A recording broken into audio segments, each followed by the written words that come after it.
दोस्तों, कुछ tips and tricks ऐसे होते हैं जिनको अगर हम जान जाएं तो हमारे डेली लाइफ का काम बहुत ज़्यादा आसान हो जाता है। और आप सोचेंगे कि अरे वाह, ये चीज़ आपको पहले क्यों नहीं बताई। तो ऐसा ही एक वीडियो लेकर हाजिर हुई हूँ। चलिए शुरू कर लेते हैं। हमारी आज की जो सबसे पहली टिप है दोस्तों, वो बहुत ही औसम होने वाली है, क्योंकि यहाँ पर मैं आपको डिफरेंस बताने वाली हूँ, आपको बहुत अच्छे से समझाने वाली हूँ कि जो कुमकुम हम अपनी पूजा में यूज़ करते हैं वो, या फिर अगर कभी गलती से हम कोई दूसरा कुमकुम मार्केट से ले आते हैं, तो इन दोनों में क्या डिफरेंस होता है, यानी कि असली और नकली कुमकुम की पहचान कैसे करें। कुमकुम यानी कि रोली, जिससे हम अपने भगवान को टीका लगाते हैं या फिर घर में कभी किसी को टीका लगाते हैं, तो उस टाइम पर असली और नकली कुमकुम की पहचान करना बहुत ज़रूरी होता है, क्योंकि पूजा में हमेशा हमें असली चीज़ ही यूज़ करनी चाहिए। तो इसके लिए मैं आपको बता रही हूँ कि ये जो कुमकुम है अभी मेरे पास कटोरी में, जिसको मैंने अभी स्पून से उठाया है, ये असली कुमकुम है।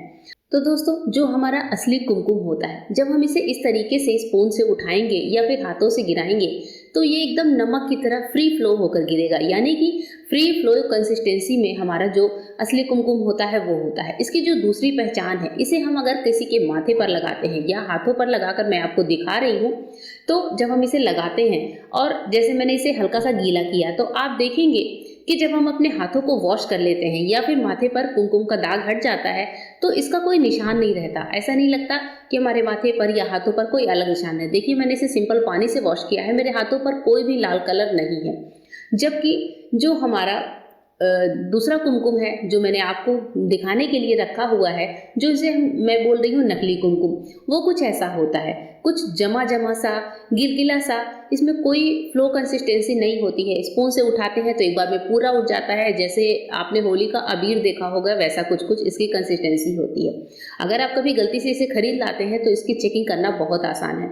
इस कुमकुम को जब हम अपने हाथों पर इस तरीके से लगाते हैं, जब गीला करके लगाते हैं किसी के माथे पर या फिर हाथों से, तो आप देखेंगे पानी से वॉश करने के बाद भी इसके जो निशान हैं वो हमारे हाथों पर रह जाएंगे या फिर माथे पर रह जाएंगे। ये देखिए, मैंने पानी से वॉश किया लेकिन ये दाग पूरी तरह से नहीं गया है। इसका मतलब ये कुमकुम नकली है। जी हाँ, इसमें कलर मिक्स किया हुआ है। इस तरीके से हम असली और नकली कुमकुम की पहचान बहुत ही ईजिली कर सकते हैं। आप इसे हाथों पर भी लगाकर टेस्ट कर सकते हैं, इसे इस तरह से गिरा कर टेस्ट कर सकते हैं।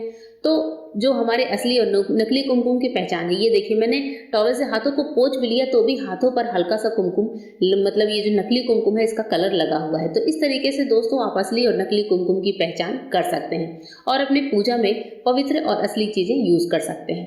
अब जो हमारी आज की दूसरी टिप है, हम कैसे दीपक जलाएं, पूजा का दीपक कैसे जलाएं जिसमें हम कम घी में ज्यादा देर तक इस दीपक को जला सकें।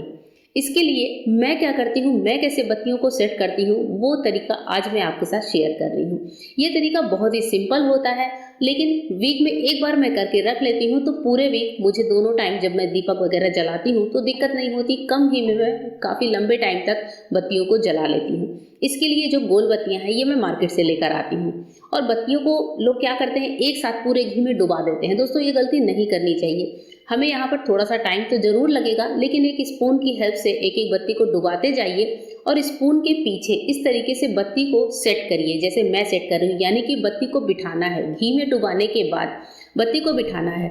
और हाँ, इससे होगा ये एक फायदा कि घी जितना हम डालेंगे बत्ती में, उतना ये स्पून पर दबाने से निचुड़ जाएगा, यानी कि जो एक्स्ट्रा घी है वो निकलेगा।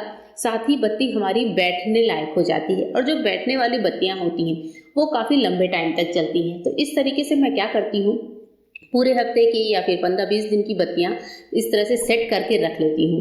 और ये जो बत्तियां सेट होती हैं, इनको किसी भी तरह के दिए में जब हम जलाते हैं, स्पेशली गोल्ड वाले में, मिट्टी वाले में, तो ये बत्तियां बहुत अच्छे से बैठी रहती हैं, बिल्कुल भी गिरती नहीं है साइड में, और काफ़ी देर तक जलती हैं। तो अब यहाँ पर मैं क्या करूँगी, पूरी थाली बत्तियों को तैयार कर लूँगी। और देखिए, मैंने यहाँ पर एक थाली भर की बत्तियां तैयार कर ली हैं। बत्तियां अच्छे से बैठ गई हैं। इसे मैं थोड़ी देर छोड़ देती हूँ, सर्दी के दिन में बाहर ही और गर्मी के दिन में फ्रिज में रख देती हूँ 5 से 10 मिनट के लिए। 10 मिनट के बाद, तब तक हमारी गोल बत्तियां फ्रिज में सेट हो रही हैं, तब तक मैं क्या करूँगी, आपको जो ये लंबी वाली बत्तियां हैं, ये भी कुछ घरों में जलती हैं, इनको मैं कैसे सेट करती हूँ ये भी आपको दिखा देती हूँ। ये भी मैं रेडीमेड लाती हूँ मार्केट से। आप चाहें तो घर में भी ये लंबी वाली बत्तियों को रुई से बना सकते हैं। जब ये बत्तियां आती हैं तो ये काफ़ी एकदम लूज लूज सी होती हैं मार्केट से आने के बाद। तो मैं क्या करती हूँ, इनको थोड़ा सा पहले अच्छे से सेट कर लेती हूँ। इसके लिए हाथों पर थोड़ा सा दूध लगा लेते हैं और दूध लगाने के बाद एक एक बत्ती को उठाकर जितना पतला हम इसे रोल कर सकते हैं उतना पतला कर लेते हैं। ये बत्ती हमारी जितनी पतली होगी उतनी ही देर तक जलेगी और इस तरीके से 10-15 बत्तियां बनाकर अगर हम रख लें तो भी हमारा काम बहुत आसान हो जाता है। तो यहाँ पर देखिए मैं सारी बत्तियों को इस तरह से पहले दूध में हाथ डुबा कर बत्तियों को सेट कर लूँगी। आप चाहें तो दूध में ना करके ये काम घी में भी कर सकते हैं, जैसे चाहें वैसे आप बत्तियों को पतला पतला सेट कर सकते हैं। इस तरह से करके आप एक डिब्बे में भर के रख सकती हैं, तो ये बत्तियां हमारी काफ़ी दिनों तक जलती हैं। अगर आपके घर में गोल बत्तियां जलती हैं तो आप ऐसे सेट कर सकते हैं। लंबी बत्तियां आप जलाते हैं तो इनको इस तरीके से सेट करके रख सकते हैं। और जब हम इनको दूध लगाकर पतला रोल कर देते हैं तो ये आपस में चिपकती भी नहीं है। अब देखिए मेरी दोनों तरीके की बत्तियां तैयार हो चुकी हैं। गोल बत्ती भी बहुत बढ़िया तरीके से सेट हो चुकी है, यानी कि बैठ चुकी है।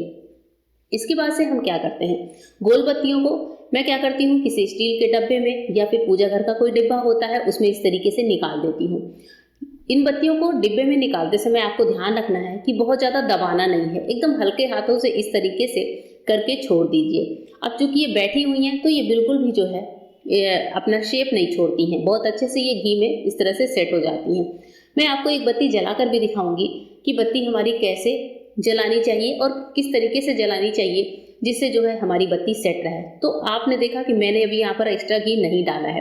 पहले हम क्या करेंगे, गोल दिए में इस बत्ती को मैंने बैठा दिया है और मैं यहाँ पर इसे जला रही हूँ। अब जब हमारी बत्ती का जो ऊपर वाला पार्ट है वो जब थोड़ा सा जल जाए तभी हमें इसके बाद यहाँ पर घी डालना है। जी हाँ, जो ऊपर वाला पार्ट होता है उसके थोड़ा सा जलने के बाद ही आप साइड से इसमें घी डालिए।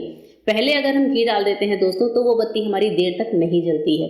तो जब आपको लगे कि ऊपर वाला पार्ट थोड़ा सा जल चुका है तो थोड़ा थोड़ा सा घी इस तरीके से पिघलाया हुआ आप यहाँ पर जो है बत्ती के चारों ओर डाल दीजिए।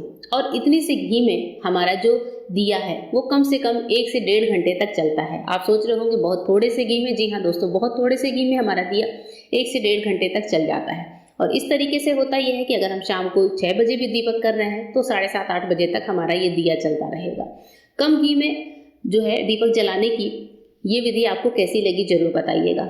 और इसी तरह से क्या होता है, एक छोटी सी टिप और आपके साथ शेयर कर रही हूँ दोस्तों। ये टिप बहुत ही नॉर्मल सी है, काम की है। जब हमसे कभी कोई नाइफ मांगता है, आपने देखा होगा कभी कोई बोलता है कि ये नाइफ उठा कर दो, तो हम क्या करते हैं, नाइफ का जो मुठ वाला पार्ट है इससे पकड़कर सामने वाले को नाइफ देते हैं। दोस्तों ये गलती बिल्कुल भी नहीं करनी चाहिए। नाइफ को कभी ऐसे किसी को भी नहीं देना चाहिए। नाइफ को हमेशा अपने साइड से पकड़कर जो मुठ वाला पार्ट है वो पार्ट सामने वाले को पकड़ाना चाहिए।